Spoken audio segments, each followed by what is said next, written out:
தீபாவளி பலகாரங்களில் இன்றைக்கி நம்ம பார்க்க போகிறது ஓமப்பொடி. சின்ன பசங்க இருக்கிற வீட்டில் கண்டிப்பாக இந்த ஓமப்பொடியை செய்யாமல் இருக்க மாட்டாங்க. ரொம்ப அதிக காரம் இல்லாத இந்த ஸ்நாக்கு குட்டி பசங்க ரொம்ப விரும்பி சாப்பிடுவாங்க. அதை தான் இன்றைக்கி எப்படி பண்ணுறதுன்னு பார்க்க போகிறோம். இன்றைக்கி கொஞ்சமாக செய்ய போகிறதுனால நான் கடையில் தான் கடலை மாவு வாங்கி யூஸ் பண்ணிக்க போகிறேன். அது கூட கொஞ்சமாக அரிசி மாவு, பெருங்காயப்பொடி கொஞ்சம் சேர்த்துக்கோங்க. ஒரு டேபிள் ஸ்பூன் அளவுக்கு ஓமம் தேவைப்படும். ஓமத்தை நீங்கள் சுடு தண்ணியில் ஊற வச்சுக்கிட்டிங்கன்னா நல்லா அதோட எசன்ஸ்லாம் இறங்கிடும். நீங்கள் செய்ய போகிறதுக்கு ஒரு 10 நிமிஷத்துக்கு முன்னாடி சுடு தண்ணியில் ஊற வச்சுக்கோங்க. கொஞ்சமாக காரப்பொடி, ஒரு ஸ்பூன் ஓமம் எடுத்து அதை சுடு தண்ணியில் ஊற வச்சுக்கிறேன். இது அப்படியே இருக்கட்டும். 1.5 கப் கடலை மாவு எடுத்துக்கலாம். இது கூட 2 டேபிள் ஸ்பூன் அரிசி மாவு எடுத்துக்கிறேன். கண்டிப்பாக அரிசி மாவும் சேர்த்தா தான் இது நல்லாயிருக்கும். நல்லா கிறிஸ்பாகவும் இருக்கும், டேஸ்ட்டும் கொஞ்சம் நல்லாயிருக்கும். வெறும் கடலை மாவில் மட்டும் பண்ணினா இது நல்லா இருக்காது. கொஞ்சமாக காயப்பொடி சேர்த்துக்கோங்க.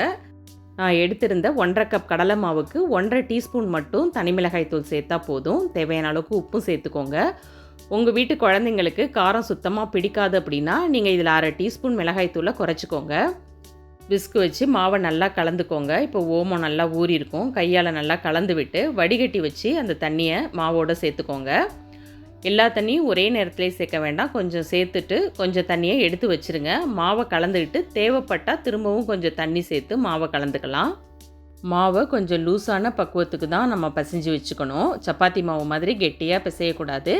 பிழியறதுக்கும் ஈஸியாக இருக்கும். நம்மளுக்கு ஓமப்பொடியும் நல்லா கிறிஸ்பியாக வரத்துக்கு இந்த பக்குவத்தில் மாவை பிசைஞ்சு வச்சுக்கோங்க. இப்போது உரலில் உள்பக்கமாக எண்ணெய் தடவி வச்சுக்கோங்க.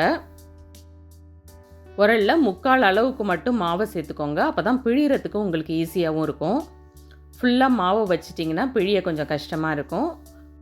மாவு ரெடி பண்ணும்போதே நான் ஸ்டவ்வில் எண்ணெயை சூடு பண்ணி வச்சுருக்கேன். இப்போ எண்ணெயில் டைரெக்டாகவே நீங்கள் பிழிஞ்சு விட்டுக்கணும். ஓமப்பொடி பிழிஞ்சு விட்டு கரெக்டாக 4லேருந்து 5 செகண்ட்லேயே சலசலப்பெல்லாம் அடங்கிடும். நீங்கள் 2 ஸ்பூன் அல்லது சின்னதாக கரண்டி வச்சு பொறுமையாக நிதானமாக திருப்பிக்கோங்க. திருப்பி போட்டு 1 செகண்ட் வச்சுருந்தீங்கன்னா போதும். நல்லா கிறிஸ்பான ஓமப்பொடி நம்மளுக்கு தயாராகிடும். லேசாக எண்ணெயை வடிச்சிட்டு தட்டுக்கு மாற்றிக்கோங்க. அடுத்ததாக மீதி இருக்கிற மாவையும் நம்ம இதே மாதிரியே டைரெக்டாக எண்ணெயில் பிழிஞ்சு விட்டுக்க போகிறோம். பிகினர்ஸ்க்கு நான் முக்கியமாக சொல்ல வேண்டியது என்னென்னா, பழக்கப்பட்ட எங்களுக்கே பிழியும் போது ஆவி கையில் படும். நீங்கள் புதுசாக செய்கிற நீங்கள் கொஞ்சம் உரலை தூக்கி பிடிச்ச மாதிரி பிழிஞ்சுக்கோங்க.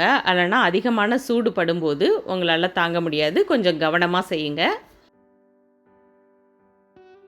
கருவேப்பிலையும் பொரித்து எடுத்து இதில் போட்டிங்கன்னா நல்லா கம வாசனையோட ஓமப்பொடி தயாராகிடும். நீங்கள் இந்த தீபாவளிக்கு ட்ரை பண்ணி பார்த்துட்டு எப்படி வந்ததுங்கிற உங்கள் ஃபீட்பேக்கையும் ஷேர் பண்ணுங்கள். தேங்க்யூ.